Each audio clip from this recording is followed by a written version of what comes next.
நாளாக இந்த மூட்டு வலியால் நான் ரொம்ப அவதிப்பட்டுட்டேன்.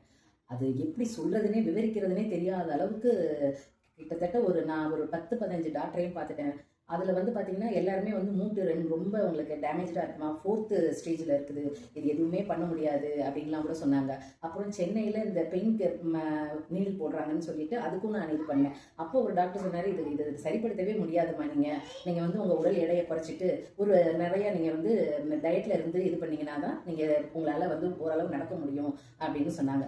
அப்போது ஒரு நாள் இந்த ரீல்ஸ் பார்க்குறப்ப ஒரு சார் வந்து ஒருத்தவங்க ஒரு இதில் செய்கிறத நான் பார்த்தேன். அவர்கிட்ட பேசுகிறப்பே நான் அழுதுட்டேன். நான் சார் எனக்காக இதை சரி செஞ்சு தர முடியல, எனக்கு 3 குழந்தைங்க வேற இருக்காங்க, அவங்கள நான் பாதுகாக்கணும்னு சொல்லி அவர்கிட்ட அழுதுட்டேன். நான் அப்புறம் அழுதுக்கப்புறம் நீங்கள் நாமக்கலுக்கு ஒரு திறக்க வாங்கம்மா, நான் நாமக்கல்ல இருக்கேன் அப்படின்னு சொன்னாங்க. அப்புறம் என்னால் சார் அவ்வளோ தூரம்லாம் என்னால் வர முடியாது, எனக்காக நீங்கள் வீட்டுக்கு வந்து எனக்கு செய்ய முடியுமா சார் அப்படின்னு வந்து ஒரு ஃபர்ஸ்ட் இது செஞ்சார். அதுலேயே ஓரளவு நான் நடந்தேன். ஆனாலும் என்னோட இதுக்கு இன்னும் கொஞ்சம் நான் செஞ்சு தான் ஆகணும். உடனே எல்லாம் அது வந்து இதாகாது. ஆனால் நடக்கவே முடியாமல் ஸ்டிக்கு வச்சு என்னால் நடக்க முடியாது. இப்போ நம்ம ஓரளவு வீட்டுக்குள்ளேயே நடக்கிற அளவுக்கு ஒரு இந்த கால் எரிச்சல் இல்லாமல் அதெல்லாம் ரொம்ப நல்லா இருக்குது.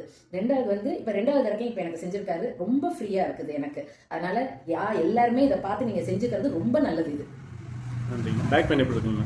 பேக் பெயின்லாம் ரொம்ப நல்லா இருக்குது. கீழே கால் ஆட்டி மூவ் பண்ணுங்க, நீட்டி மடக்குங்க, அப்படியே நீட்டி மடக்குங்க.